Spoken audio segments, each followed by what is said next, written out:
"Please, make my daddy stop hurting me," whispered an 8-year-old boy named Marcus as he walked into the Thunder Road bar, clutching a torn teddy bear with one arm missing. The entire bar went dead silent. 23 hardened bikers turned to stare at the small figure standing in the doorway, dirt streaks on his face, mixing with fresh tears. Jake Razor Thompson, the chapter president of the Iron Wolves MC, was the first to move. He slowly set down his beer and walked over to the boy, his leather boots echoing in the sudden quiet. Jake knelt down to Marcus's eye level, his weathered face softening despite the intimidating skull tattoos covering his arms. "What's your name, little man?" Jake asked gently. "Marcus," the boy whispered, hugging his damaged teddy bear tighter. "My daddy drinks the angry juice, and then he gets really mad. He hurt my teddy bear too." Marcus showed the missing arm, stuffing scattered on the bar floor. Jake's jaw clenched as he noticed the purple bruise on Marcus's neck and the way the boy flinched when anyone moved too quickly. "Where's your mama, son?" "She's at the hospital again," Marcus said quietly. "Daddy said she fell down the stairs, but I saw him push her. She told me to run and find help, so I came here because you guys look really strong." The bikers exchanged dark looks. They all knew what this meant. Tank, a 6'4" enforcer with fists like sledgehammers, cracked his knuckles. "Where's this sorry excuse for a father, kid?" "The yellow house on Elm Street, number 247, Marcus said. "He's really scary when he drinks, but Mama said maybe scary people could help fight other scary people." Every biker in that bar knew Elm Street. It was 3 blocks away, in the rough part of town, where police sirens were background music and neighbors minded their own business. "How long has this been happening?" Jake asked, his voice dangerously quiet. "Since Mama married him 2 years ago," Marcus replied. "My real daddy died in the war, and Mama said this new daddy would protect us, but he just hurts us instead." Doc, the club's medic, who'd served 2 tours in Afghanistan, knelt beside Jake. He gently examined Marcus's visible injuries, his face growing pale. "Kid's got finger-shaped bruises on his arms," Doc announced to the room. "Fresh ones. And look at this." He carefully lifted Marcus's shirt, revealing a pattern of cigarette burns on the boy's back. The temperature in the room dropped 20 degrees. These weren't just tough guys anymore. They were predators who'd found their prey. "That son of a..." Snake started, reaching for his knife. "Easy," Jake commanded, but his eyes were ice cold. "Marcus, how did you know to come here?" "I heard people say bikers are the meanest, scariest people," Marcus said innocently. "I thought maybe you could scare my daddy into being nice. I have $3 I saved up." He pulled out crumpled bills from his pocket. What Marcus said next broke every heart in that room. "I just want my mama to stop crying and my daddy to use his nice voice like he did before he started drinking the angry juice." 23 grown men, most with criminal records and zero tolerance for weakness, felt their protective instincts ignite like gasoline on fire. This wasn't about money or territory or respect. This was about a child who'd walked into a den of wolves, asking them to become guardian angels. "Keep your money, little man, but we're going to need you to do something very important. Can you be brave for us?" Marcus nodded, clutching his teddy bear. "We need you to call your mama and tell her you're safe. Then you're going to stay right here with Diesel's wife, Carol, while we go have a conversation with your daddy." But as Jake reached for his phone to call Carol, Marcus's phone started ringing. The boy's face went white with terror. "It's him," Marcus whispered. "It's my daddy." Jake answered the phone. "Yeah?"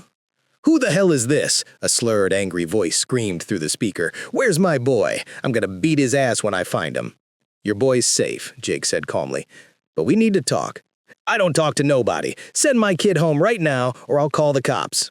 "Go ahead and call them," Jake replied. "Ask them about the cigarette burns on your son's back. Ask them about your wife's 3rd trip to the emergency room this month." The line went quiet, except for heavy breathing. "Here's what's going to happen," Jake continued. "You're going to sit your drunk ass down and wait for us to arrive. We're coming to have a civilized conversation about how you treat children." "Fuck you! I'll kill anyone who comes to my house." Click. The line went dead. Jake looked at his brothers.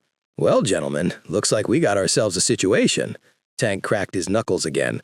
I vote we drag him behind a Harley for a few miles. Tempting, Jake said, but there's a kid watching us. We do this smart. What Jake said next shocked everyone in the room. We're not going there to hurt him. We're going there to save him. The bikers looked confused. Snake spoke up. Boss, guy's beating a kid with cigarettes. He needs more than saving. Think about it, Jake explained.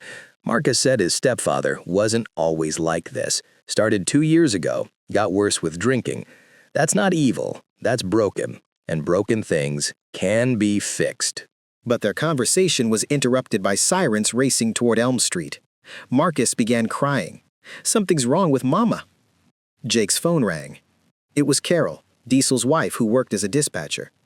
Jake, multiple units responding to 247 Elm Street. Domestic disturbance, possible shots fired, ambulance requested.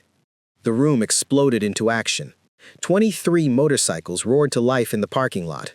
Marcus rode with Jake, holding tight as they raced through the night toward Elm Street.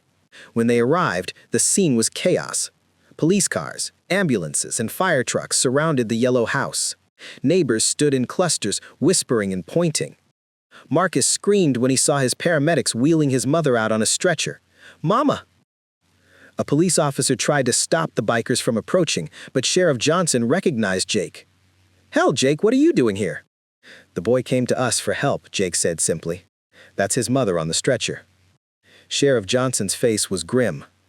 Father barricaded himself inside with a shotgun, fired 2 shots when we tried to approach. Woman's got a broken arm and concussion, but she'll live. What about the father? Jake asked. Still inside, drunk as a skunk, making threats. SWAT's 20 minutes out, but this could go bad real quick. Marcus tugged on Jake's leather jacket. Is my daddy gonna die? That's when Jake made a decision that would change everything. Sheriff, please click the subscribe button and show us your support. Jake, give me 5 minutes alone with him. Jake, I can't let you. That little boy just lost his real father to war, and he's about to lose his stepfather to stupidity. Let me try something different. What happened next went against every police protocol and biker code in the book.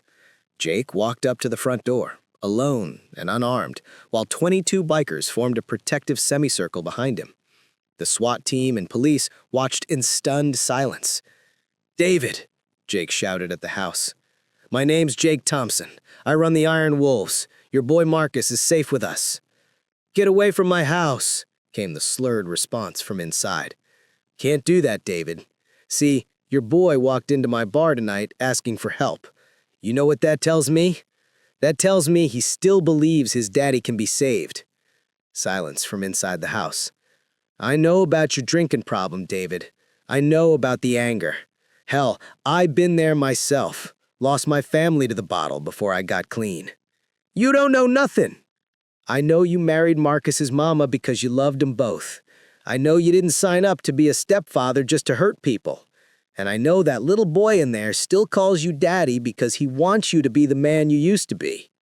More silence. Then, I can't stop. I try to stop, but the anger just takes over. Jake's voice softened. I know, brother. Anger's like a disease. But there's a cure, and it starts with putting down that gun and walking out here to face what you've done. 20 minutes later, David walked out of the house, hands raised, tears streaming down his face. He collapsed on his knees in front of Jake. I hurt him. I hurt my boy. I hurt my wife. I'm a monster. Jake knelt beside him. No, you're not. You're a sick man who needs help. But monsters don't cry about the pain they cause. Monsters don't ask for forgiveness. 3 hours later, David was in a squad car, not under arrest, but being taken to the county rehab facility. Marcus and his mother were at the hospital, both safe and healing. But the story was far from over. The Iron Wolves didn't just walk away. They made David an offer that would change his life forever. Here's the deal, Jake told him. You do 90 days in rehab, no questions asked. You attend AA meetings every day for a year. You get counseling for your anger. And if you complete the program, we'll sponsor your family. New apartment, job training, whatever they need. Why? David asked. Why would you help someone like me? Because that little boy asked us to stop his daddy from hurting people. He didn't ask us to hurt you back. He asked us to fix you. David completed the program, all 90 days, plus the year of meetings. The Iron Wolves kept their promise. Marcus's mother recovered completely. The family moved into a clean, safe apartment that the bikers helped them secure. David got a job at a motorcycle repair shop owned by one of the club members. But the most powerful moment came 6 months later when David, sober, employed, and healing, walked into the Thunder Road bar with Marcus and his wife to personally thank the men who'd saved their family. Marcus, now healthy and happy, ran up to Jake and hugged his legs. "Thank you for not hurting my daddy," he said. "Thank you for fixing him instead." David stood before 23 bikers who could have destroyed him and said the words that would become legend in their community. "You didn't just save my son from me. You saved me from myself." Years later, Marcus kept that torn teddy bear on his dresser, fully repaired now, just like his family. When people asked why he still had a childhood toy, Marcus would tell them the story of the night guardian angels wearing leather jackets chose healing over vengeance. Jake framed the 3 crumpled dollar bills Marcus had offered to pay for their help. They hang in the Thunder Road bar to this day, a reminder that sometimes the smallest voices ask for the biggest miracles. David became a counselor himself, helping other men struggling with addiction and anger. He speaks at AA meetings across the state, always ending his story the same way. "The scariest men I ever met turned out to be the kindest. They taught me that real strength isn't about hurting people, it's about healing them." The Iron Wolves still patrol Elm Street every Thursday night, not looking for trouble, but making sure families like Marcus's know that someone is watching out for them. Sometimes the most dangerous men make the best healers, because they understand darkness and choose light instead.